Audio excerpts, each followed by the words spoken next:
We lost her, I think. Mr. Leith, can you take your head off, please? Oh, yes, ma'am. Thank you.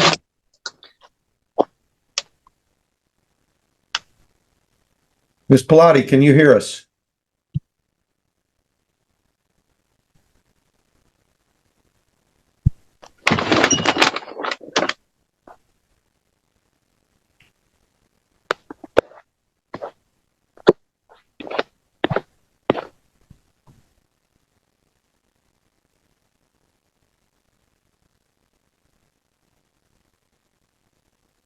Now. Ms. Pilati, can you hear us? I can now, yes. All right, thank you.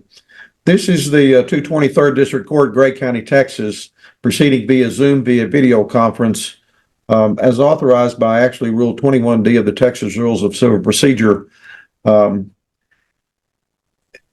agreement of the parties and without objection to proceeding in this matter would call for hearing on temporary orders cause number 39562 in the interest of Lucian Aurora Pilati. Ms. Anderson, you are the movant, is that correct? Yes, sir. Are you ready to proceed? Yes. And let's see, Ms. Kincaid, you're representing Kristen Earl Leith, the respondent. Are you also ready? Yes, Your Honor, we're present and ready. And Ms. Pilati, you are a respondent. Are you ready this afternoon? Yes. All right, Ms. Anderson, you may proceed. Okay, Judge, I would like just to make a statement. My name's Jerry Anderson. All right, would you please raise your right hand? You solemnly swear or affirm the testimony you're about to give and the matter now in hearing before this court will be the truth, the whole truth, and nothing but the truth, so help you God? Yes, sir. All right, you may make your statement, and then that may be subject to cross-examination by Ms. Kincaid and Ms. Pilati. All right. Thank you. My name is Jerry Anderson, and I'm the intervener in this matter. I'm the paternal grandmother of Lucian Aurora Pilati, born on December 8th, 2018, to Ashley and Christian. On February 9th, 2024, the department took custody of Lucian and her sister.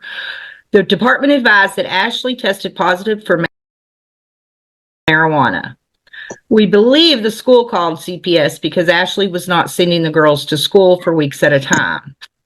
Ashley believed that I called CPS. My parents have custody of Lou, and I was the backup caregiver. But since CPS has not filed a case against Ashley, the child is placed voluntarily, and she's taken me off as a backup caregiver, and my parents need help with Lucian. Ashley's not had a full-time job in 2+ years. We've encouraged and supported her for 2 years to no avail. Ashley began going to cosmetology school and dating a man in prison, and she started going downhill for some reason. She lost her house on Sierra Street, so my family stepped in, and my other son moved her into a house on Hamilton Street, charged her $500 a month for rent, but she got behind. So when the children were removed, he evicted her. My parents have been getting Lulu for 2+ years every weekend, and Ashley expected it. I guess now I'm glad they did, because we've saved her from abuse and neglect. Let me stop you right there. Ms. Pilati, you need to sit down somewhere and quit moving around, all right? Okay. You're in court and you're not going to be allowed to move around in court. So you need to light somewhere. Just sit down. Okay?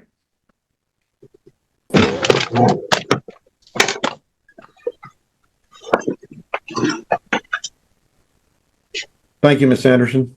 Okay. Lulu has allergies and cannot be around any kind of smoke. Ashley smoked in the vehicle, and her boyfriend smoked marijuana in the house. Every time we got Lulu, we had to take her to the doctor.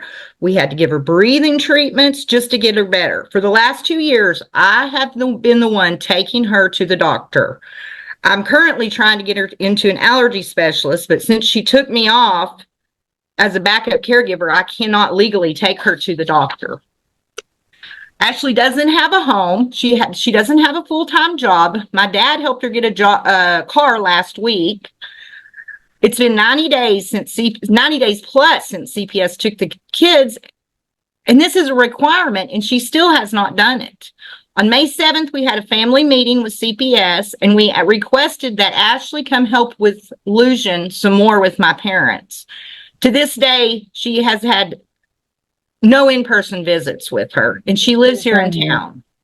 Monday, and she lives here in town. Monday, Lucian graduated from Head Start, and her mom did not attend. She's a 5-year-old happy little girl. She's in dance. She goes fishing. She loves being with my parents, but my parents are 70 years old and cannot raise her alone.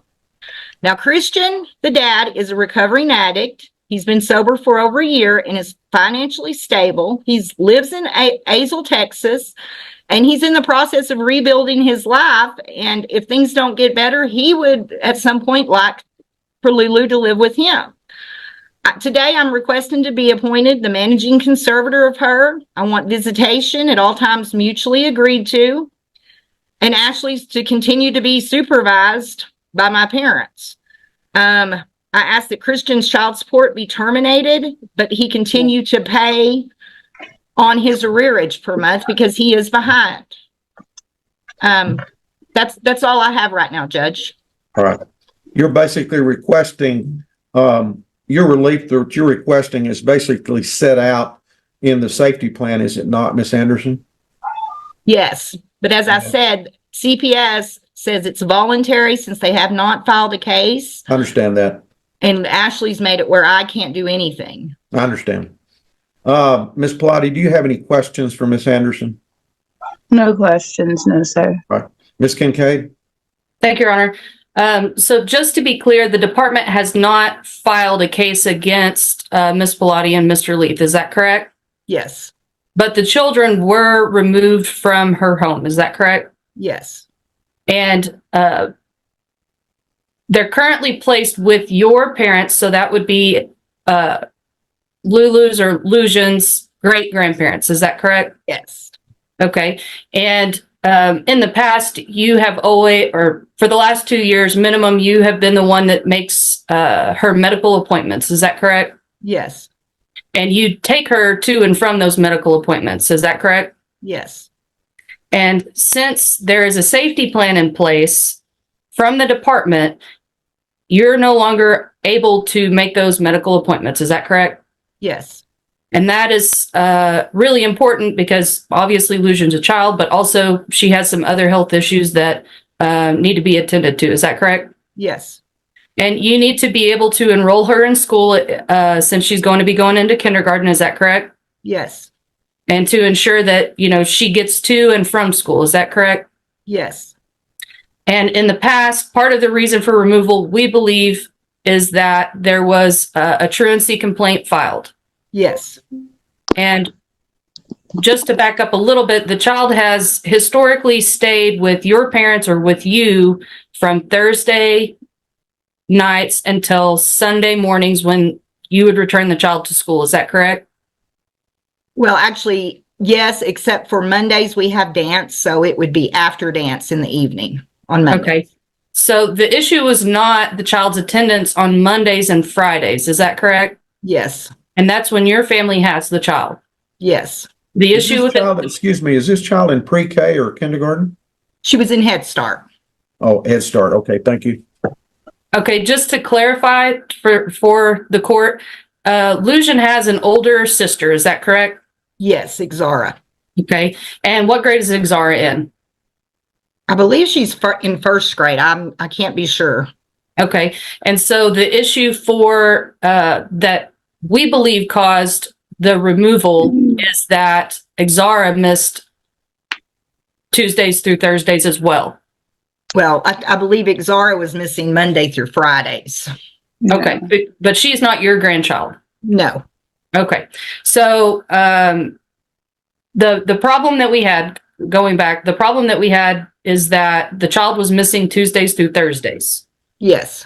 Okay. And in addition, we're aware that there were some screens done by the department. Yes. And the results of those screens were concerning to the department. Yes.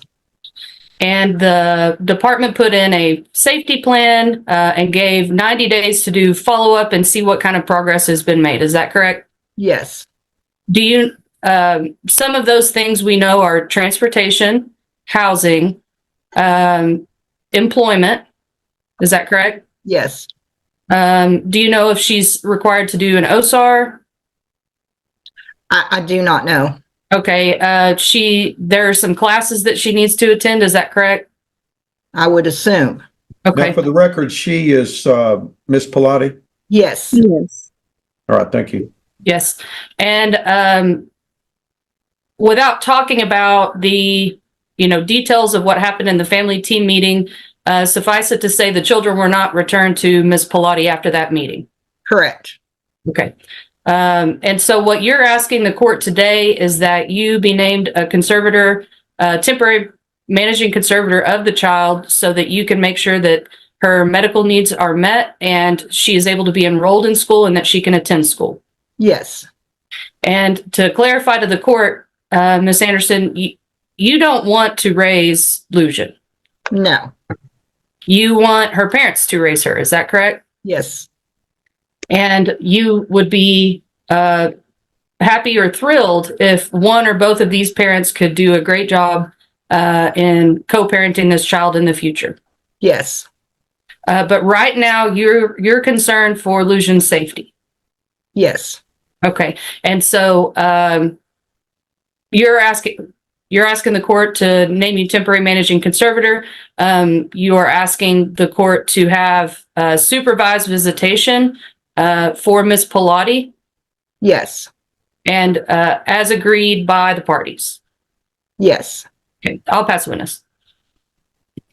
Do you have any other thing you'd like to say, Miss Anderson? Anything else? No, sir. Do you have any other witnesses? No, sir. Miss Pilati, would you like to testify?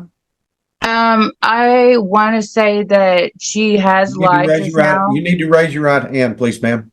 I need to swear you in. You solemnly swear or affirm the testimony you're about to give and the matter now in hearing before this court will be the truth, the whole truth, and nothing but the truth. So help you God? I do. All right. You need to state your name for the record, and then you can tell me what you want me to hear. All right. My name is Ashley Michelle Pilati. And she said that on my training that I tested positive for marijuana, which I did not. And they had ruled out because I am prescribed Adderall. So that's what that came up for. The only thing that I did fail for was cocaine, but I have been sober. And then her also saying that I haven't taken Lucian to the doctor in 2 years is also a lie. I could get medical records to prove that as well. I just got her teeth fixed. Like, I'm more than capable of taking care of my kid. And I don't appreciate her saying that I haven't done this and this in a few years when I actually have. Anything else? That's about it. All right. Miss Anderson, do you have any questions for this witness? No. No, sir. Miss Kincaid? Yes, Your Honor. Thank you. Ms. Pilati, when was the date of your last reading? It was a few weeks ago and I came up clean, so Okay, was that a hair follicle or UA? UA. Okay. Are you working anywhere? I have a job at Domino's coming up. I was working at the Dollar General, but they just took me off the schedule out of nowhere with like no reasoning. I couldn't get a hold of the manager, nothing. They wouldn't answer my phone calls or anything. Okay. Do you have stable housing? Right now, yes. Okay, where are It's you? not my house, but I'm living with my boyfriend's mother right now. Okay, so is that a house or an apartment? It's a house. Okay, how many people live in that house? 3. And how many bedrooms is it? It's a 3-bedroom, I'm pretty sure. Okay, so who else lives in the house with you? Me, my boyfriend, and his mom. Okay, and What's your boyfriend's name? Caleb. What's his Last name? Last name Bailey. And his mother's name? I just keep to myself over here. I don't really know her name. All right. Does she live in the house with you? Yes. And you don't know her name? Yeah. She works like all the time, so. All the time. Pretty much. All right. Thank you. Miss Kincaid, thank you. Thank you, Your Honor. And regarding transportation, it sounds like, do you have transportation now? Yes, I just bought a vehicle. Okay. As a requirement of the safety plan that's been put in place, have you been asked to do an OSAR evaluation? No. Have you been asked to attend AA or NA? Yes, I start those classes. I start them on Thursdays and Saturdays. Okay. Have you started those? Not yet. Okay. And the safety plan was put in place over 3 months ago. Is that correct? Yes. Okay. Have you, are you asked to take a parenting class? No.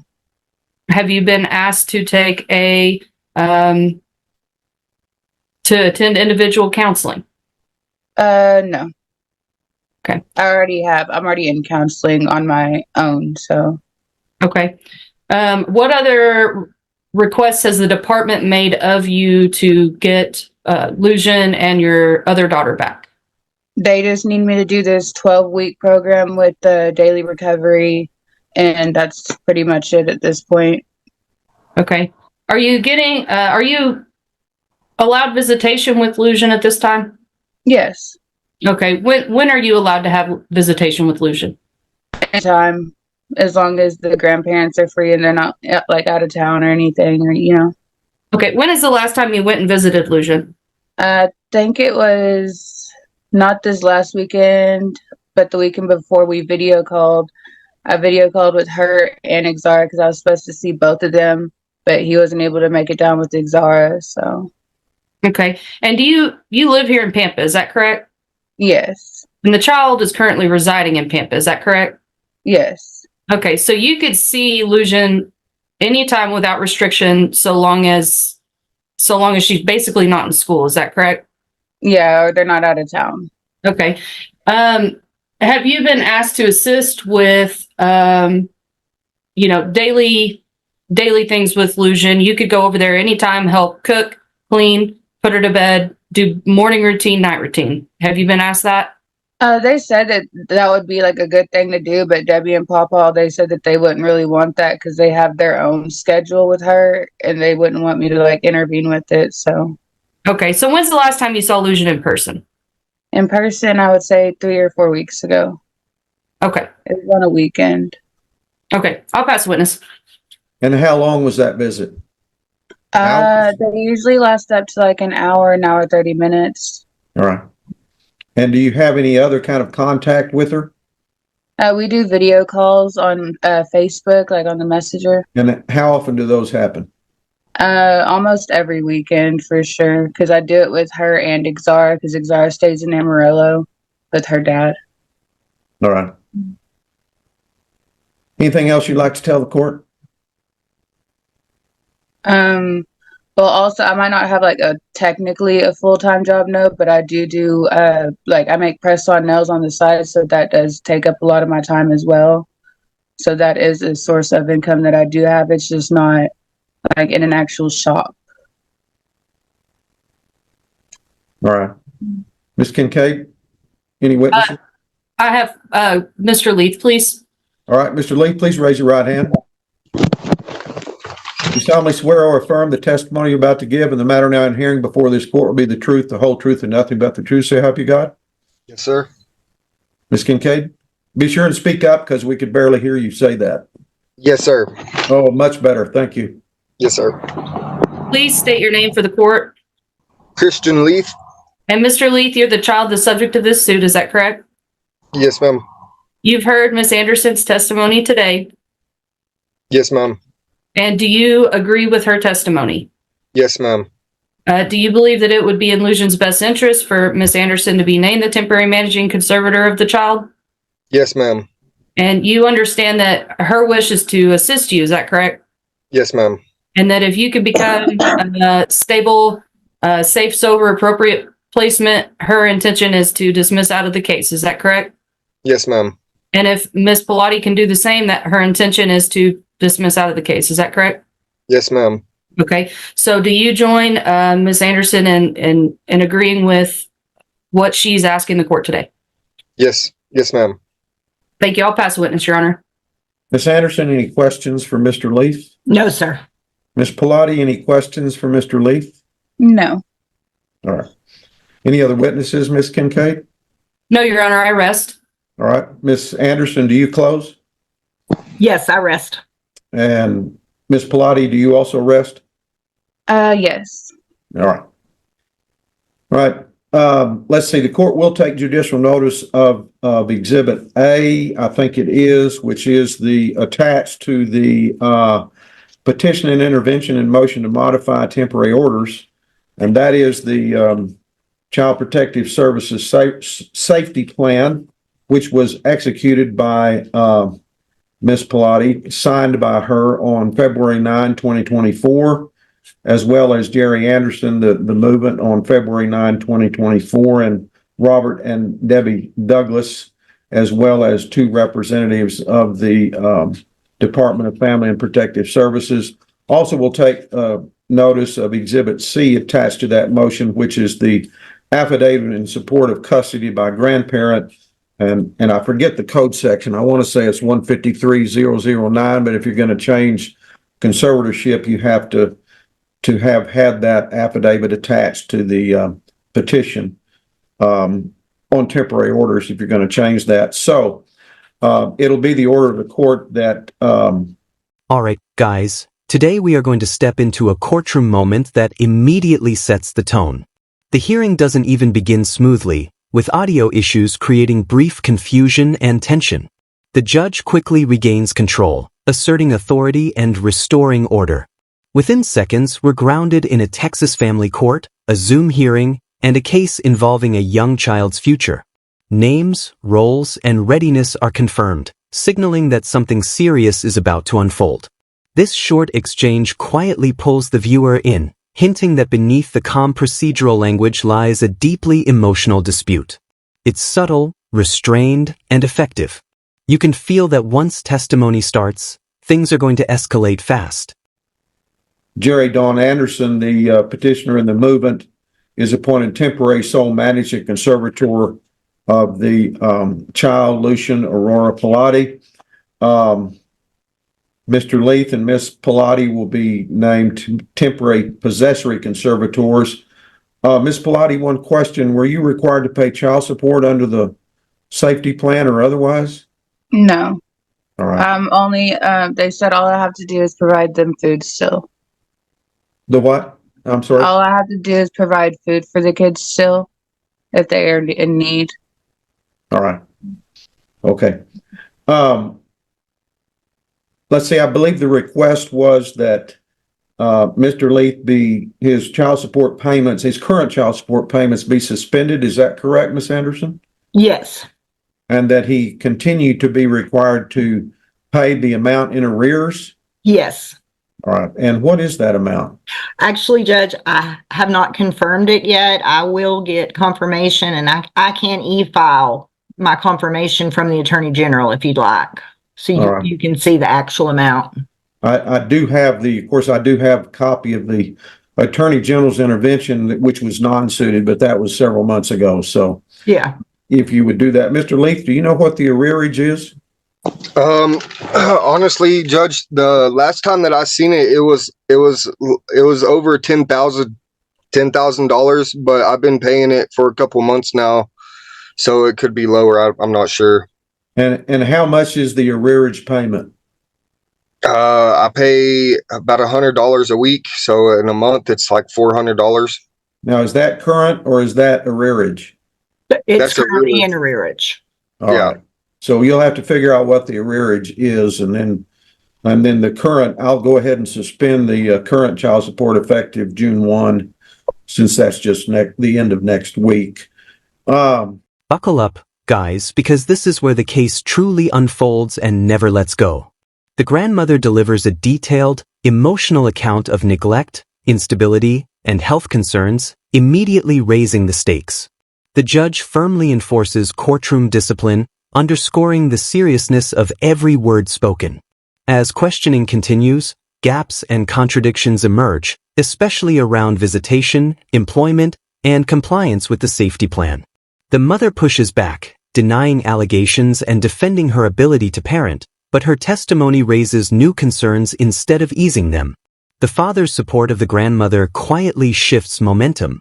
By the time the judge delivers the ruling, the outcome feels earned, decisive, and heavy.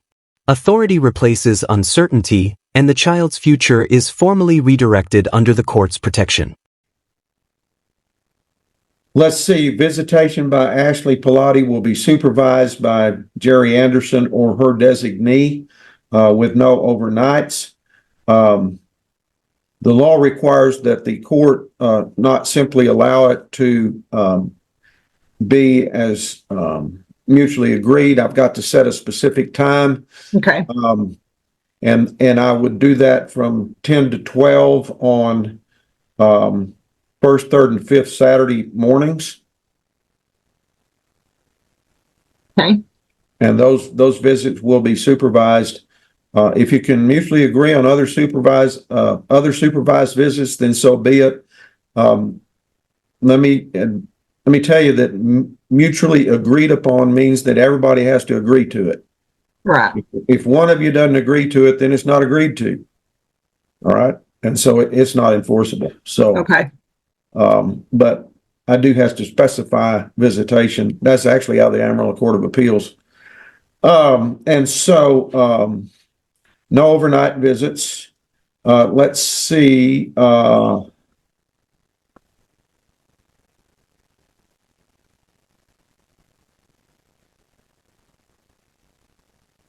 Ms. Anderson is temporary sole managing conservator. You'll have the right to, as CPS has put it in their safety plan, handle school functions and requirements within the school system and ensure that Lucian attends as required. You'll be authorized to obtain medical, dental, vision, and psychiatric care for the child. Do you have a Medicaid or other health insurance card for Yes, her? I have her Medicaid. All right. You can also, if you need to, apply for public benefits on behalf of the child. And it would be advisable if you would advise the parents that you of when those medical appointments are, but you'll be authorized to make those medical appointments as required and provide transportation Okay. for medical, dental, vision, school, daycare, therapy, and other services that the department may offer or other services that the child needs. Thank you, As Judge. well as all of the rights, privileges, powers, and duties of a managing conservator under the Texas Family Code. All right. Thank you. And let's see, Miss Kincaid, you lucky. You're the only lawyer in the bunch, so I'm going to let you prepare the order. We can get it prepared, Your Honor. All right. And be sure and give Miss Anderson and Miss Pilati a copy of it. Yes, Your Honor. All right. I appreciate y'all being here and good luck to you and good luck to Lucian. Thank you. Thank you, Your Honor. And Sarah too, even though she's not part of this proceeding. All right. Thank you. All right. Y'all take care. See ya. Bye. Did I